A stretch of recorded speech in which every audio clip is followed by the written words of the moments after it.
Welcome, everybody, to Casting for Two, the podcast, as always hosted by me, Chris. Welcome, everybody, to episode number 239, one away from 240, which is 420 if you're high. I don't know. Welcome, everybody. As always, if you'd like to follow me on Twitter and Instagram, it's both at Casting for Two, or send me an email at castingfor2@gmail.com. And of course, the sponsor for today's show, I'm sorry, I'm going to burp, but I'm trying to hold it in, is Cougar Gaming. Cougar Gaming, once again. I talked about how they sent me a Revenger S mouse and how much I'm loving it. Fun fact, I had to buy a bigger mouse pad because this ain't no rinky-dink little mouse. That's all I'm saying. My mouse kept going off the pad. I'm like, I need a bigger one, so I got one half the size of my table. Fun fact. So now I'm always gliding. But again, Cougar Gaming, you go to cougargaming.com and check out all their products, or you can buy it on amazon.com, Newegg, all those websites, stuff like that. So I really recommend you checking them out. I'm waiting for one of their keyboards to come out because I'm going to snatch that thing up. So Cougar Gaming, check them out. And yeah, so I guess I should talk about my guest. My guest today is a singer, songwriter, musician, Mr. Dylan Hicks. We had a wonderful time. This was I love finding out what makes musicians tick. Obviously, that's why I have a show. So talking to him, I really enjoy his music. It's available on Dylan Hicks Bandcamp. Go purchase it there. He has a new album that just came out. And so, yeah, you know what? I'm going to stop talking. We should get into this episode, all right? So sit back, relax, and Chris, cue the music, please.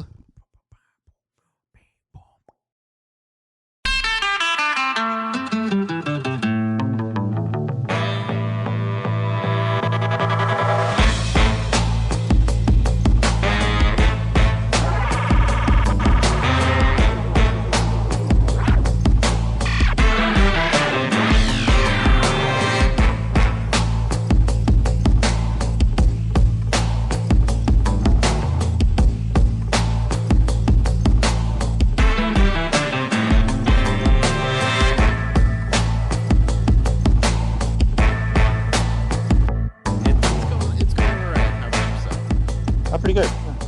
Nice. I'm glad to finally get you to chat with you, I should say. Yeah. Oh, you're in Austin, Texas, you say? Yes, I'm in San Antonio. Oh, in San Antonio. Okay. Yeah. Are you? Oh, okay. So I can throw a rock and hit you if I felt like it. Yeah. Well, I'm not. I was born there. I'm in Minneapolis now. Oh, okay. Cool. Nice. So one thing Texas prides themselves on is having great food. Mm-hmm. And has Minneapolis satisfied that food craving for you? Oh, well, yeah. I mean, I'm not a terribly adventurous eater or a gastronome or anything like that. But it has gotten a lot, like everywhere, or at least every city. It's the choices are much more abundant now than they were, say, when I was a teenager. So yeah, my needs are satisfied. I'm not sure if the most sophisticated eater in the world might or not, but I think they might. There are I've talked to some friends who are much more into that foodie stuff, and they seem pretty happy. So there we go. Also, I want to ask you, I wish I did more early morning interviews. A lot of my interviews happen in the afternoon and all that jazz. What time do you wake up?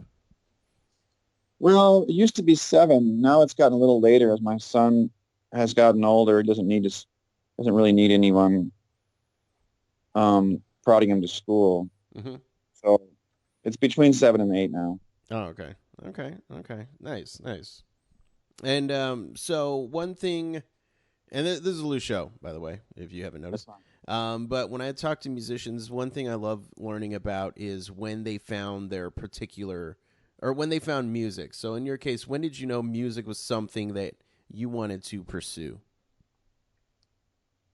Well, it's hard to say. I began, um, I guess, collecting records when I was quite young. When I was 7, I started collecting 45s. And I suppose I didn't immediately think of myself as a record collector, but it was one of the things I was really Mm-hmm. into. And um, so for a few years I was doing that, collecting records and LPs and listening to the radio. And as I became a teenager, I my taste became broader and more sophisticated, and I started reading a lot about music, um, magazines and fanzines and newspapers, but also books and old criticism and all that kind of stuff. So I kind of had an eye toward maybe being a music writer of some sort, which I did later, and also at the same time learned some basics on guitar and piano. And so it kind of I always wanted to do something with music, but I wasn't sure if I was to be a musician. And that kind of developed in my 20s, I guess. Gotcha. And so I'm curious, at 7, what are you collecting? Well, my I guess my first so this was nine was born in 1970, so I think the first 45s I got were in 78. One of them was Baby Hold On by Eddie Money. Uh huh. I was a big Barry Manilow fan. Mm. He was the first LPs I had was his Even Now, was the first one. So it was a lot of middle of the road kind of stuff. And then later, I guess it got a little harder, but yeah, a lot of Melissa Manchester. It was Commodores. So I guess it was a lot of stuff that would be almost easy listening, really, at that age. But Okay. there is some of the acts were piano players, so I guess there's a little bit of continuity. I must have been attracted to that. And so, do you still collect vinyl to this day? Yeah, I mean, I I collect music, and it Mm-hmm. doesn't the format isn't too important to me. I've always sort of gravitated toward the one that was cheaper and more accessible. So as CDs were coming in, I was loyal to albums because they were so much cheaper. And then of course they stopped being available altogether. But so now, yeah, I buy used albums. If a new album comes out, they're charging $26 for the LP. I'll buy the CD because it's half the price. Right, right. Is there one piece or one album, I should say, in your collection that is out of the norm? Like, do you rock anything from Dr. Dre, anything like that? Oh, sure. Yeah, in fact, I did a hip hop show when I was a teenager. My wife and I met at this community radio station here in Minneapolis. And so let's see, in 88 and 89, I did a hip hop show, which was a really exciting time to do that. Uh-huh. So many good records coming out.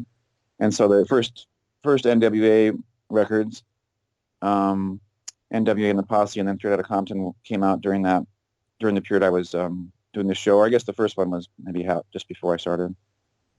Nice. So yeah, that was a big thing for me in the late '80s, early '90s, and I still follow it to some degree, but not like I used to. Nice. It's amazing how, and I was talking to somebody about this not too long ago, but how, um, when it comes to rap, in like you said, in the '80s, it was exciting to be into rap, and I agree because it meant something.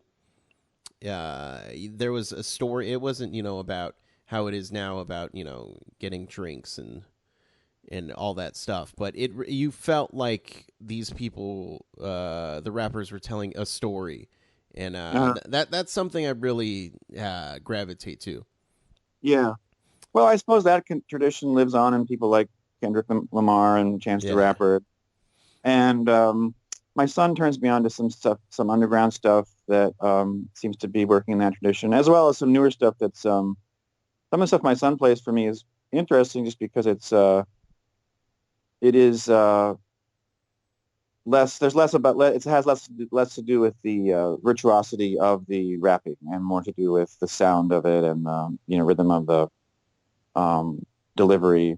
Hmm. And of course, there's all the stuff that's kind of between singing and rapping, which is kind of interesting. So I don't know as much about it as I used to, but I'm still curious, and it's kind of interesting to see how things constantly change and develop.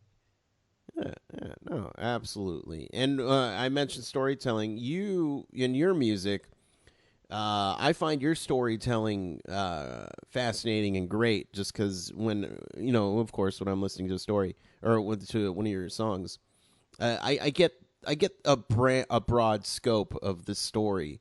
What now? I'm just curious. What's your writing process like when you're writing a song? Um, oh, well, thank you for that, by the way. Well, let's see. I mean, it really kind of goes, it depends. Hmm. I do, as you say, I do try to have some kind of narrative. And usually I usually know a little bit more about it than the song reveals and hope that a certain line or two will kind of fill in the story because you don't have a lot of words to work with. Right. Um, and I don't know, one method might be I'll come up with a song title. And I'll think, oh, that's a good title for a song. And then I'll think, how would the verses develop to develop that title or and, uh, and then before writing any lyrics besides the title, I'll sit down at the piano or sometimes the guitar and try to work out a melody and a chord change. And so I have a sort of rhythm and meter to work with. I mean, and rhyme scheme usually. And so that usually helps for me to have the melody in advance so that I can work the lyrics. I can have the lyrics match the melody more or less. And of course, there's some leeway there to play with. But And so it's when you're writing music, is it the music or the lyrics that kind of or it's together really, right? yeah, I mean, I can do both. Sometimes I will write lyrics away from an instrument, but I usually will sing them, Hmm. and so often I'll know what key I'm in, and but more or less I can kind of hear what the changes probably would be. If I'm away from an instrument, usually the what I hear is the chord changes will be a little bit simple, and sometimes I'll try to make them a little more complex when I sit down to an instrument.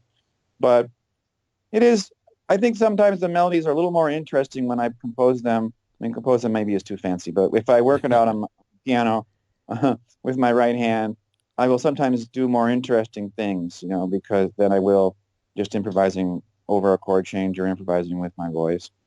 I think sometimes when I was younger, I would generally write, the melody would arise from me playing a chord change, and I would just sort of improvise a melody with the lyrics I had in mind.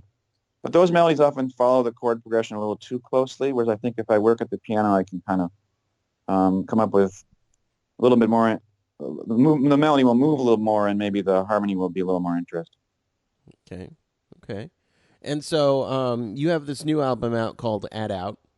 Hmm. It is out, and for the record, was there one song in particular that was harder to figure out, whether it was the lyrics or the music?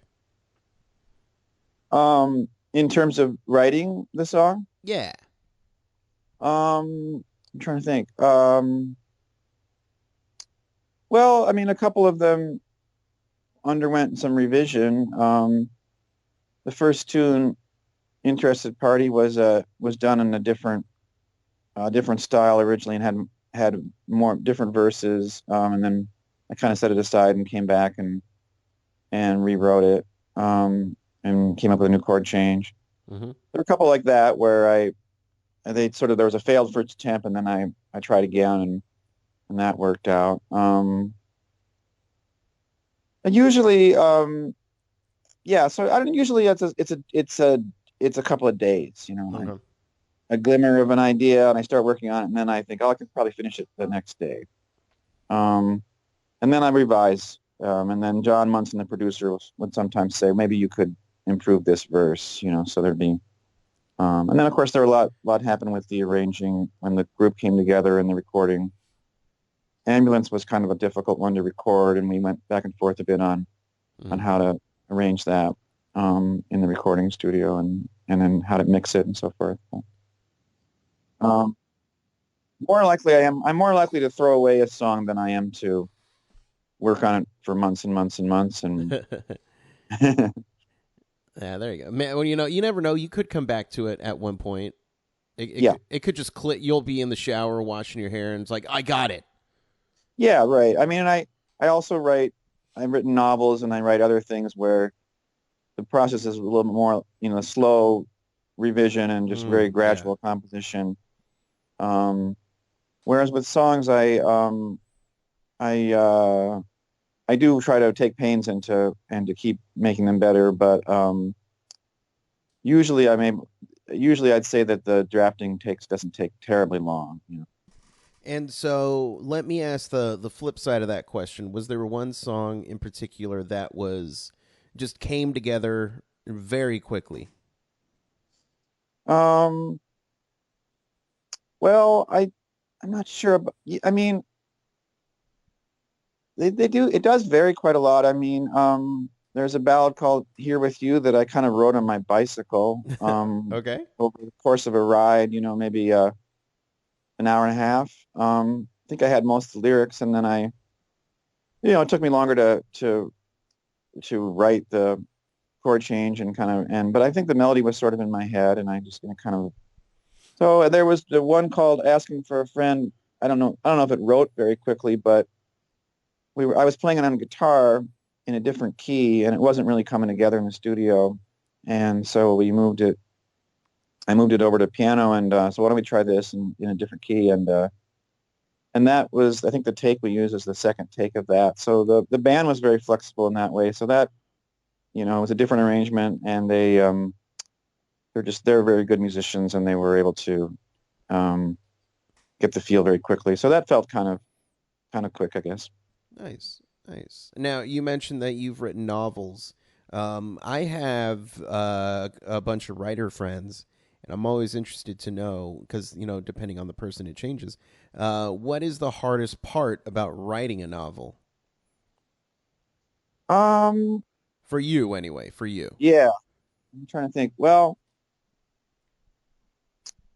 I mean, I'm not sure if I can single out the hardest part. I know that I've done it twice, Uh-huh. and in both cases, it probably took 3 years or so to get to the point where I was, presenting it to an editor, and then there was a little more period time where there was editorially directed revision. Now that doesn't mean I was working on it exclusively for that whole time because I do other work, but working on it fairly regularly. And I think in both cases, the first year was a lot of was turned out to be not really the project. So what happens for me at least is I usually go down some path that's the wrong path Uh-huh. quite a while, and then I have some moment of reckoning where I decide that it's not worth it, it's not good, and it's doomed, and then starts something. But often that from that becomes something that's a variation that takes some of the same ideas and puts them in a new place. So that's for me. Maybe the hard part then is to not get too disheartened when you reach these points where you think that maybe you're at an impasse and you think maybe that it's not surmountable. I'm working now with John Munson on a musical and another woman named Sally Franson. We're kind of starting to collaborate on this thing, and Hmm. we got to a point there. Where it was felt like it was kind of not moving, and now we've changed some stuff, and it feels like it's really moving along. So, Nice, nice. And another question that I love asking musicians, and there's never a right or wrong answer. For you, what is a perfect song have to have, and do you have any examples? um, hmm. Well, I I would be reluctant to say that there are certain. I think one of the things I love about songwriting is that there are so many different ways to go about it. I Hmm. mean, and so some of my favorite songwriters, like for instance, say someone like Carole King. Um, she didn't always write. Sometimes she collaborated with other people on the lyrics, but Right. she had narrative, she had harmonic sophistication, a memorable melody, tight structure, a lot of craft. And then there are other songwriters like, say, um, John Prine, who's a brilliant storyteller and a great lyricist, but the music isn't harmonically sophisticated, and he's a limited singer. So that element that I often like of really sort of dancing, exciting melodies and interesting chords isn't really so much present in his music. But I like them both, a great deal. Yeah. One of my favorite songs is "I'd Rather Go Blind" that Etta James recorded. Uh-huh. And I wish I feel bad because I can't remember now who wrote the song. I could probably walk over to my record collection and find out, but um, which I think I'll do. But I love that. I guess I think there are a lot of what I like about using sort of romantic subtext for a lot of songs Mhm. is that the listener already understands the context. You don't have to give them a lot of details because they know what a breakup song is or what desire is or Right. anything. And so you can just try to work on getting the right details and the right little images and trying to make something distinctive through carefully, really writing your lines carefully. And so I think that's one of the reasons why I think that I come back to that a lot. It's just a formal device, I guess. But anyway, I think "I'd Rather Go Blind" is one of the great breakup songs. I'm still kind of looking at this record to find writers. I do like to give credits to the writers because you don't always hear about them, but Right. you can keep going on when I get it. Here it is. Ellington George and Billy Foster co-wrote that song. And, Nice. Nice. Shout out. yep. So for the people at home who would like to keep up with you, everything that you do, pick up the album, where can they do that? Well, it's pretty easy. So it's on Bandcamp is where I do a lot of my selling. You can go Dylan Hicks Bandcamp. And then also you can buy it through CD Baby or through Amazon. The download is on Amazon, or you can listen to it on Spotify or Apple Music or streaming services like that. Of course, for people who want the physical copies, probably the best way is to do it through Bandcamp. Okay. Nice, nice. Dylan, I'm really glad we finally got to chat. Likewise, yeah. Thanks so much for having me on. Absolutely. And anytime you want to come back, just let me know. All right, dude? Okay, thanks a lot. Yeah. Have a good day. Thank you. You too. Bye-bye.